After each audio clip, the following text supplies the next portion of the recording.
the Grey Hat Beard podcast.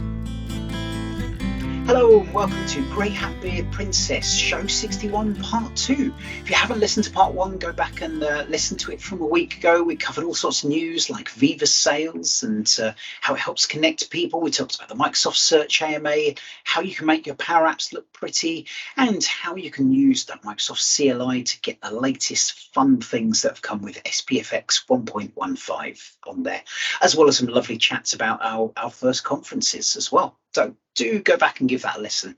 But we are joined once again by Mr. Hans Brender, who is going to talk to us about the future of collaboration. So, Hans, do you want to kick us off? What is the future? It's SharePoint 2003, isn't it?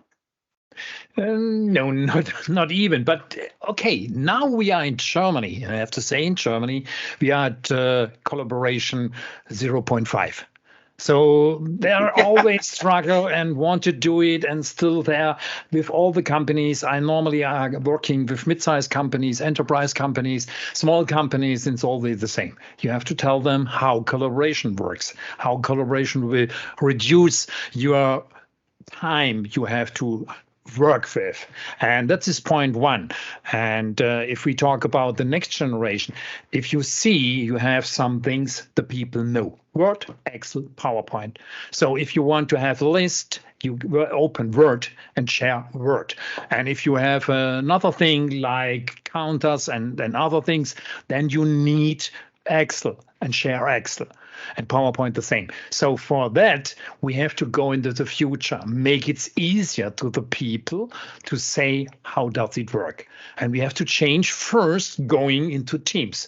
And in Teams, there is a button, and that means loop. There are components in there, like a list, like another list, or whatever you want. You do not have to think Excel or PowerPoint or Word. You only work with this, and other people can immediately inside the Teams and work with it. And that's the beginning. We can now check it. That's inside, but it's a standard they have now. And then we will see it in the future what will come. And this week they announced the stuff, the second one in Outlook on the web. So then you can also have the same features, not all, but the same features in Outlook. And that means, okay, they can handle that. You start with Teams, other people are only still at Outlook like me. And that means you can change it. And therefore, it's easy to work with a Teams. And therefore, you have to see that's a new way of collaboration because people can change it. Let us say, okay, we want to have to go to dinner during the event. And I have to say, okay, going inside. And each people has to say, okay, we have Kevin, we have Gary, and we have Luis, and we have me. And then we say, okay, Luis will call pizza, whatever you want, and you talk it together and have the list of all this stuff. That's so easy. That's the beginning of collaboration version 2, I think. So therefore, I called it with numbers, but it's the future. So I'm going to play slight devil's advocate. You know, Luis has opinions. I cause trouble by doing the flip side.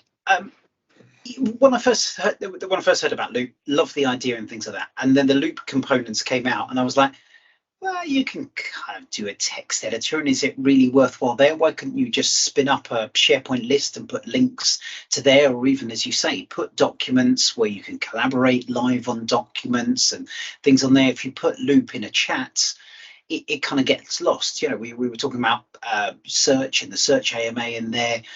Am I suddenly going to forget where all these different things are? So there, you get to the restaurant, was like, right, we took the menu. What did everyone order? I can't remember what I ordered. Where does it go on there? So I think Loop will be the future.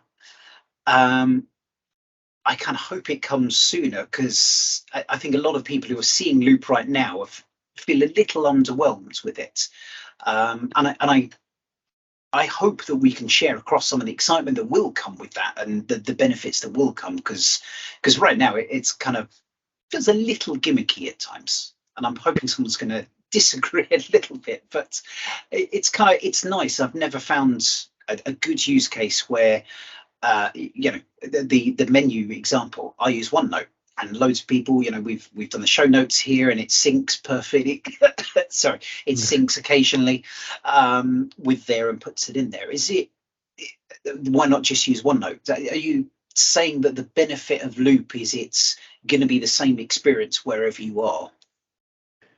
Is that the key benefit from it? No. It's the thing is that we want to work in a team. We want to have a team chat, and then we compose several things, and it's all shareable.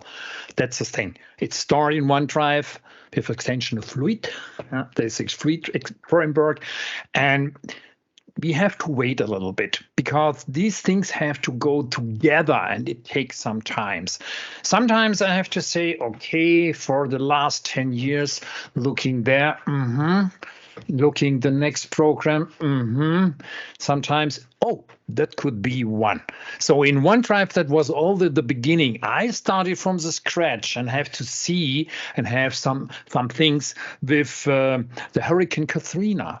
We work with the old Groove version, and we worked with that, and I found it very interesting, and it has much more metadata in it than we have now in OneDrive. So that's was the beginning, and see all the stuff that it will work, coming with Mesh, coming with SkyDrive and SkyDrive Pro, and going to OneDrive, and now put it away. Take the thing to collaborate only, and that's for me the beginning, but we have to wait a little bit. So where do you think it got, Louise? I would say it. I have opinions. Because first thing, why is it stored in OneDrive? It should not be in OneDrive, right? So that is the obvious thing. I mean, how often did we all together just like have this conversation with users or with just like organizations? Hey, what belongs in Teams? And what belongs in OneDrive, what belongs in SharePoint. How often did we explain this, right? And now they are treating this just like, oh yeah, this is just like our first iteration. Well, then, so I believe in iterating strongly, but that was not shippable. They should not have shipped it like that because this is confusing to users. And once they learned this is in OneDrive, and now they become early adopters of that service, it is so hard to unlearn something. It is so super hard, and you leave burnt ground with that. So they should not have shipped it like that. Either later. That's another story. That's another story. Yeah. So that is a huge issue. And then, of course, I get this. Yeah, we want to have a cool collaborative experience. I get this, but who will take care of the mess that I caused afterwards? So who will put that into the right place so that the information is still preserved, not just like technically somewhere, but just like identifiable to users, just like so that they know where it is. How is the mobile experience? So I find this is really immature right now. So the idea is cool, but they should have put some more development hours into that before they shipped it. But Louise, that's the same if you develop the bot. The first thing is you develop it and see. It calls marks down, and you see it's not prepared to work with Teams. You have to code it by yourself. Several hours I have to spend with it. Then the pictures are all that in the mid-size. Then I have to see in mobile it's different. To see, hey, in the desktop and in the other versions, I see I can go a GIF and it works.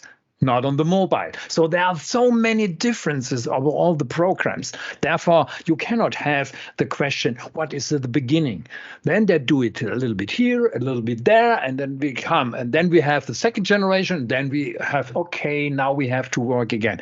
So that's a story. But I give you the right. The normal user should not have these attempts, but they want to test it. And therefore, maybe. I have no idea why it's a pre-version for that. Yeah, it feels like it should have that big preview tag over everything, like Gmail's preview for years. It feels a bit like Loop needs that tag about. Great, go and enjoy it, have fun with it. There's a bit more work needed for it. Sorry, Gary. I was going to ask the question: who's actually used a loop component in Teams, and was it actually useful? Because I've used it on a number of occasions. I actually found yes, it actually for them. It's not for. I don't see it as something that is going to persist.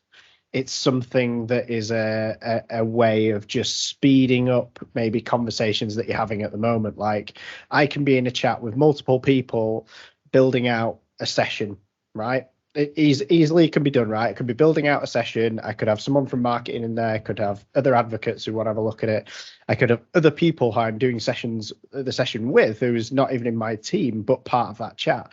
And we've got ideas in our heads that we just want to go, right, I'm going to put a paragraph down. You can all see it, and then you can start changing it. Yes, we could do that in Word, but it's taking you away from that thought process of just going, I need to get something down, make it visible in the place where we're all communicating already, and then we can begin.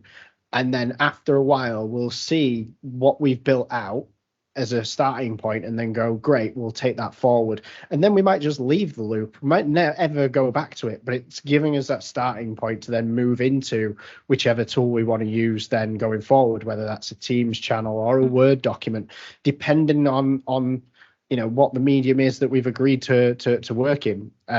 We've talked about this before, Louise, right? About the contracts of Teams, about choosing your tools, and that might be Word, it might be OneNote. As long as you all agree what you're using, that's kind of the key thing. So I think I have found that useful on occasion. I don't use it all the time, but I have seen its use in certain circumstances, and that's, I think, going back to Hans' point about we have to kind of go through those motions to try things out and go, that actually worked really well for that scenario. It didn't work well for that one. And then, you can pick and choose the tools that are appropriate at that time. So when I get you right, it is like sometimes during very, very early stages of brainstorming or ideation, we use whiteboard. Yep. Or a whiteboard. Could be it could be the Microsoft Whiteboard app. It could be a whiteboarding app. It could even be it could even be just like a physical actual whiteboard. It could but we use a whiteboard for ideation and brainstorming when you're just like at a very, very early stage. So that stage way before the official documents. And a lib component would just like translate to that, but more in the digital workplace, being more text-based to you. Did I get that right?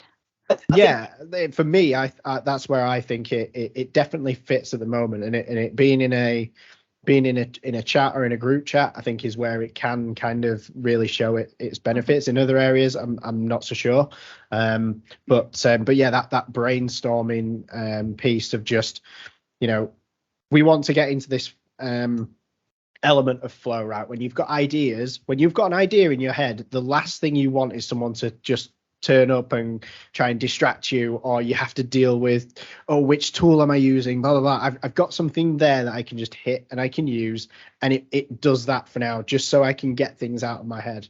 And I think that's been the one key benefit of using a component, from what I've seen.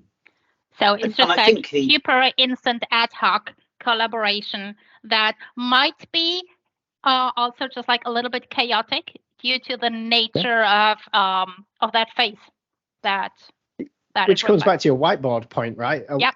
If you're in a workfork and you just go, here's a lot of post-it notes, here's some pens, just go at it. It is chaos for that first part, and then you make sense. Yeah. But thinking about your own workshops, Gary. Yeah, but I mean that's a good way to explain this to customers as well. So this never-ending question: when shall I use what? Like, yes. I mean, how many workshop days could we all fill with that question? So this is just like very, very thankful topic. And I feel like if we answered like that, so if you already have structured thoughts, if you already have just like, if you already remove the chaos from your mind and you exactly know the structure and who shall be doing what and stuff, that might be that SharePoint list or an Excel table or just like something tabular is a reasonable choice for you. And if you feel like it is a cool idea to be more chaotic and even embrace that chaos to get just like more ideas onto the paper, even if it's not paper, onto the digital paper, then a Loop component might be a better choice for you. But we only see now the Teams, and the first time now we see it in Outlook. Let's wait half a year, 1 year to see other components came with, and then the view can be changed. And I think that kind of longer term vision where you have a snippet of content that can be used in multiple places and collaborated on, that can sit all over the place. So to your example, Gary, when you're kind of building that session name, to then have a way and say, right, this is going to sit in my OneNote now, because that's where all my sessions are, but also it can sit in this Word document. So marketing have their list that they can print out or do whatever. And it can also be in my email, and that's the updated one. So this one bit of content being able to sit in all these different places and behave in the same way. That is a future I'm excited about. I'm absolutely fascinated to see how the hell that's going to work and how you're going to kind of know, to the point, Louisa, you were making about OneDrive. Where the hell is in OneDrive?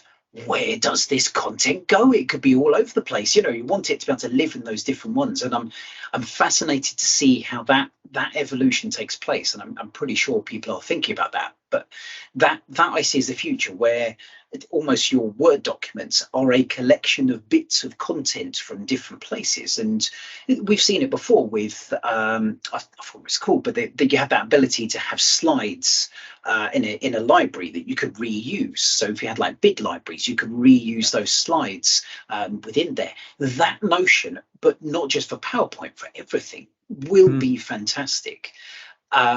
I just hope it gets to that point, and that I think is the future of collaboration. And it's got to be, and Hans, you made this point, it's got to be simple to people. They haven't got to think about where that content. It's got to be like that. Let's have that quick chat, and let's have it know as best as possible where that should sit, and let's make it easy for me to resurrect that bit of content and put it somewhere else, or carry on working on it with someone else in simple ways. And I think that is going to be the challenge to Loop within there. It feels like there's an amazing bit of technology still working a bit to find the right home to it. Yeah, it's probably a bit like kind of mixed and virtual reality over the last 5-10 years. It's gradually evolving. You kind of hear these sudden excitements that happens again, because all these new things are like, oh, we were kind of talking about that 10-20 years ago. And every now and then it kind of makes a little bit of a leap forward, and whether that's jumping into Outlook, whether it's jumping into something else. I think we'll probably see the same happen with Loop. It's going to be there. It's going to be the foundation. Microsoft almost needs to justify that ongoing investment by making it available now and learning from it as well. I think that notion of learning from what people do with it and what works and what doesn't will be key. But I think your choice of the I absolutely agree. I think this will be it. Here's a question for everyone. What are other vendors doing in this space? So, do Google and Amazon have anything like this, or is there any other competitors? Because I can't believe Google, at least with all their docs and kind of reusable content, doesn't have anything similar. Yeah, we're all in our bubbles, aren't we? And haven't got a clue. For those listening, everyone is looking at me very blankly at this point. Is this a trick question? Sorry to drop that in. But no, it would be interesting to kind of find out. I'm going to scribble a note on that, to find out what others might be doing similar to this, because I know Google's done a lot with that kind of live collaboration that really came from Sheets and Docs and things on there. It'd be interesting to know if they've got anything equivalent. So I don't know. I just know that it might be just like a little bit easier for Google to implement that, because they do not carry around that super heavy weight of desktop clients. So they're super cloud only. Everything is in the browser. And of course, first, it reduces complexity because you do not need to develop for 3 clients, but only 2 because web and mobile. So, I mean, Gary, you know about that pretty well, right? So you were just like chuckling, just like, yeah. Tell me about it. The reduced complexity, and that, of course, is a faster time to market with every feature. And also, it is somehow in their DNA to be browser only. And I think it would be natural if they had something like that as well. And might be that Microsoft was even inspired, but I have no clue. So I'm not a Google Docs either at all. So sometimes I need to fill out a Google form for some weird reason, and I'm just like, what? What is that? It doesn't look right. So I'm just like super in my bubble. But thinking about if you are on a train and you have no internet that still is available, you have no chance with these always in the cloud. So therefore, it's a complexity, and then it's also to say, hey, it's not a network drive or something like OneDrive. OneDrive, it's a philosophy you do not find in the Docs. The philosophy says this leading space is in OneDrive. I have to say it to the people again and again. If you lost something on your machine, got it. You got a new one and it sync again. But the people also want to collect the data. And it's not working about if you have more than 300,000 files and have so many customers. We have 300,000 data. It's impossible to sync. Yes, that's the rules. But you have to look for that. Who in the world need 300,000 documents on the system?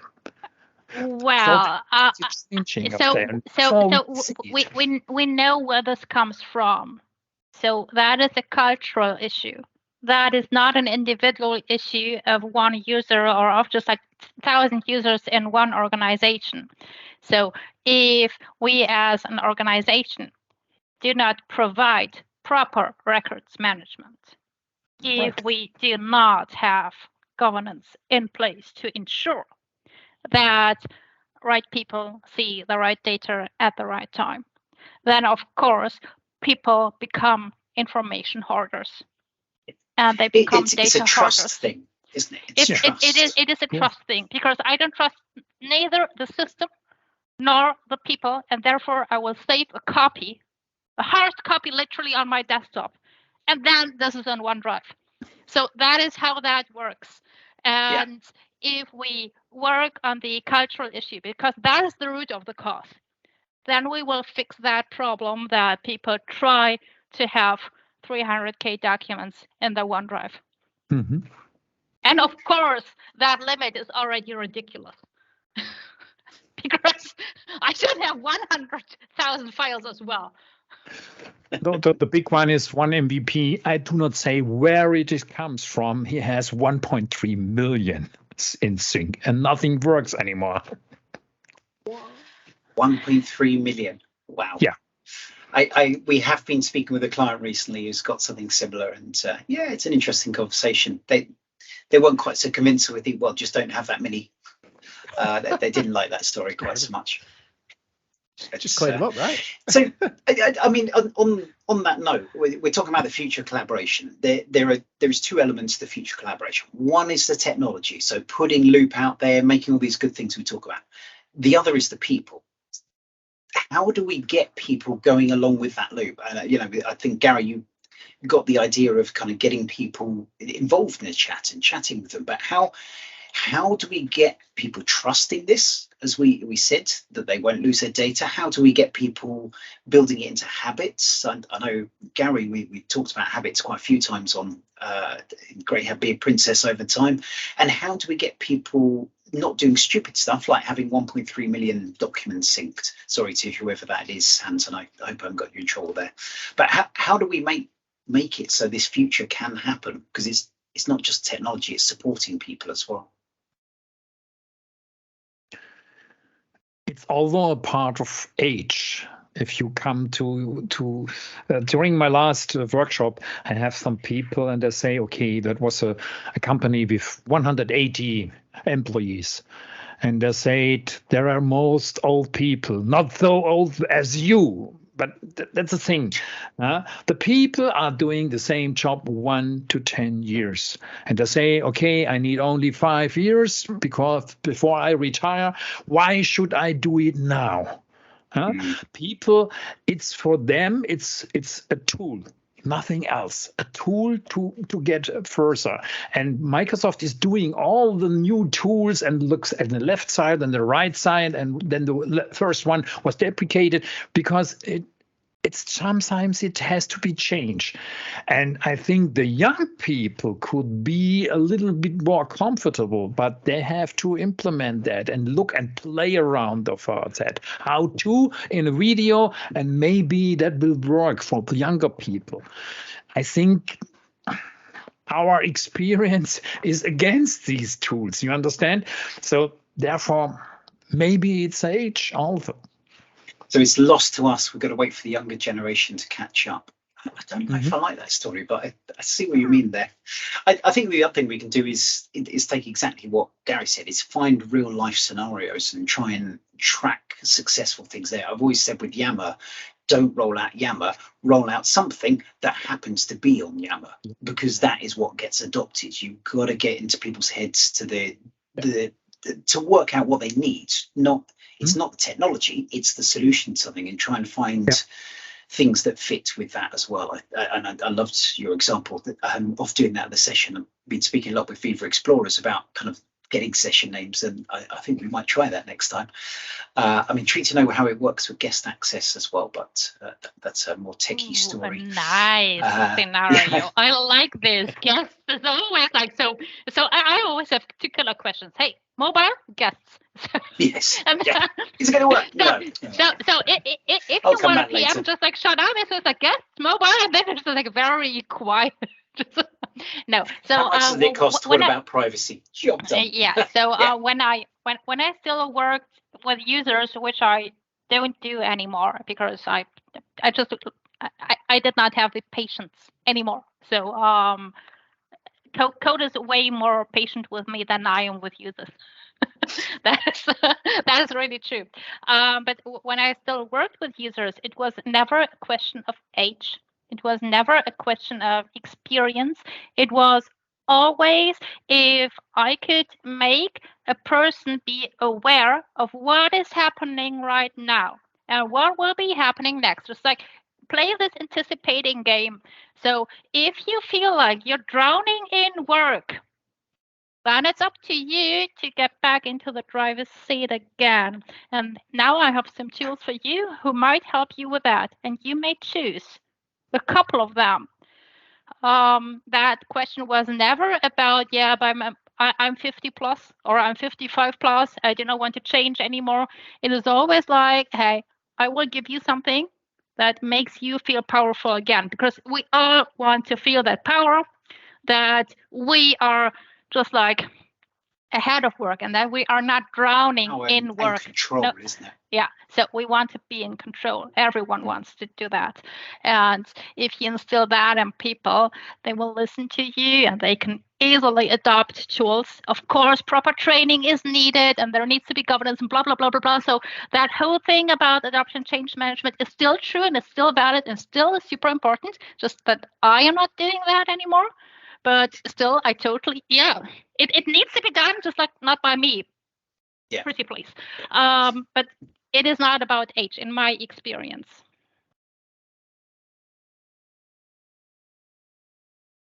Go on, Gary. You look like you're about to add something there.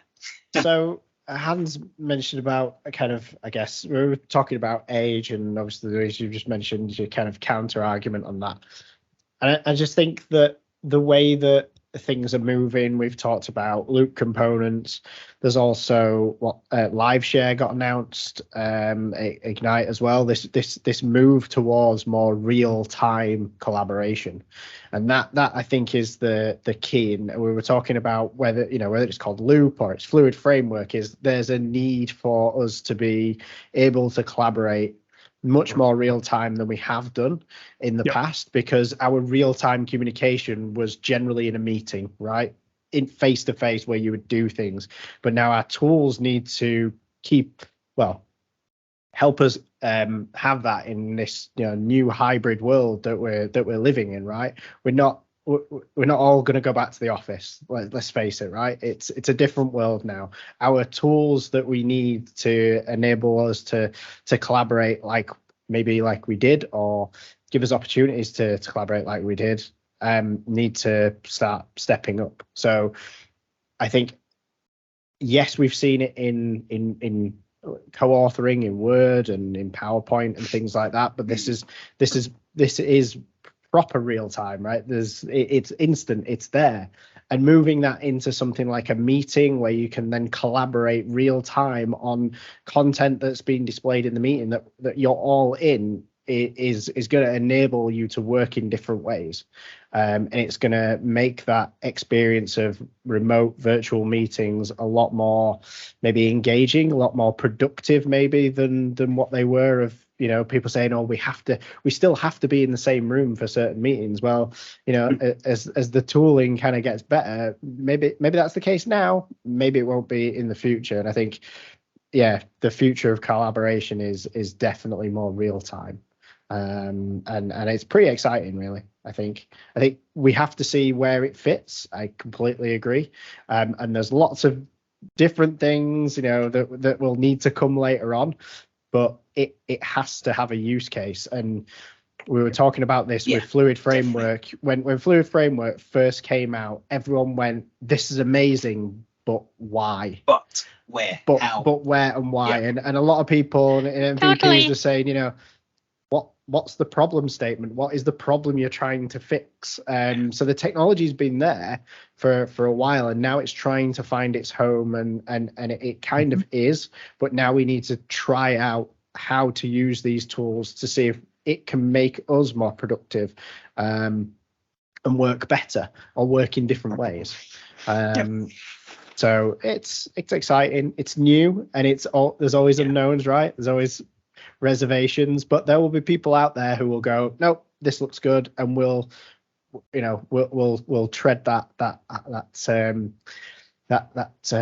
tricky path, if you like, and then people will follow, as with any technology that comes out. Absolutely.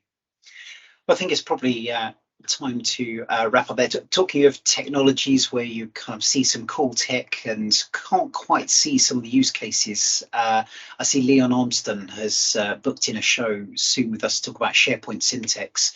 I had a lovely conversation with him in Converse, which was a similar thing where there was great tech and I just didn't see exactly where it's used, and he's got some nice use cases that hopefully we'll be able to talk about on the show as well. So there's some good stuff there, and I think it's the same with Loop. I think it's about finding those cases that work well, sharing those with others, and then watching as it grows as well. So keep a watching brief for everyone there. Yeah, and I think you've just made a great point there, Kev, about other people are looking to other people to see what they're doing as well. That is a thing, right? All companies are doing this. They're going, so what are the companies doing?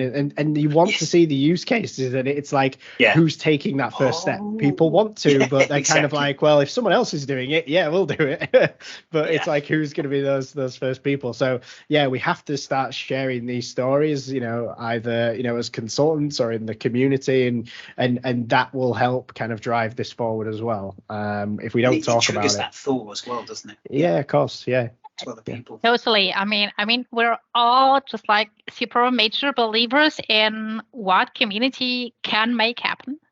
And if you just like look around the initiatives that are close to our hearts and that influence the work that we do at our customers, then it's just like, it is pretty amazing what people can do if they just work together. And that doesn't necessarily mean that we really need to work on an initiative together, but just like in the broader scheme of things, just like you do something, someone else is looking, they feel inspired by that, they do something, and then everyone is just like passing this on, and then magic happens.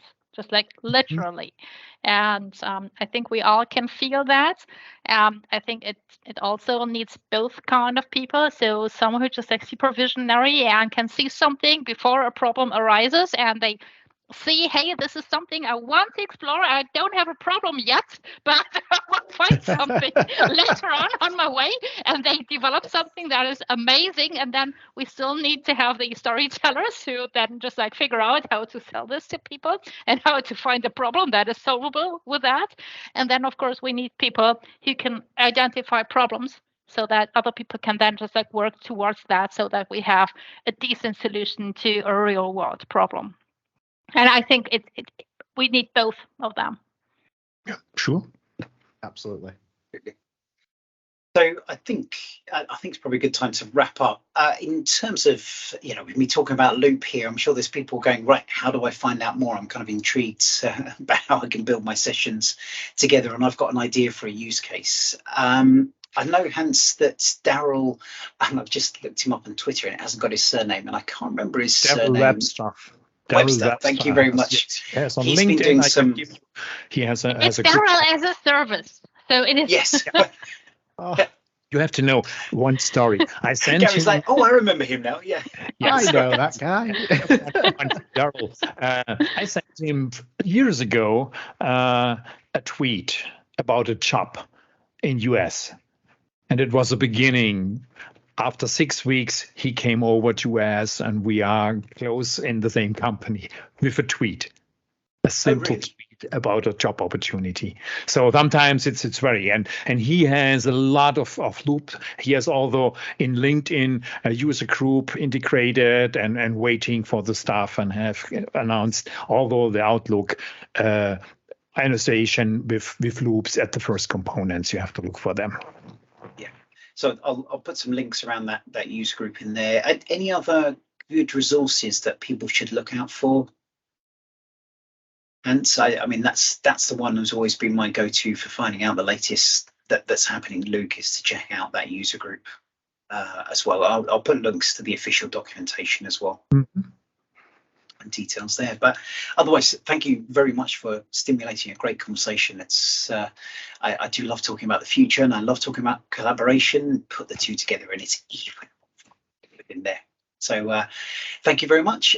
We will be back next week. We have another guest lined up whose name escapes me at the moment. But yeah, we've got quite a nice backlog of guests starting to appear on there. So we'll have more and more showing up on there. And I'm sure Al will be back with us next time as well. So we'll have the hats, because I know I've noticed, Gary, your beard is looking very trimmed at the moment. It's that very summer beard, but I have to keep it for the podcast. So we do thank you for it as well. But otherwise, before I go too loopy, pardon the pun, thank you very much, and see you all next week. Okay. Bye-bye. Thank you. Okay, bye. Thanks for listening to Grey Hat Beard Podcast. The song Drink Up My Mateys was brought to you by Black Bones under a non-commercial attribution license.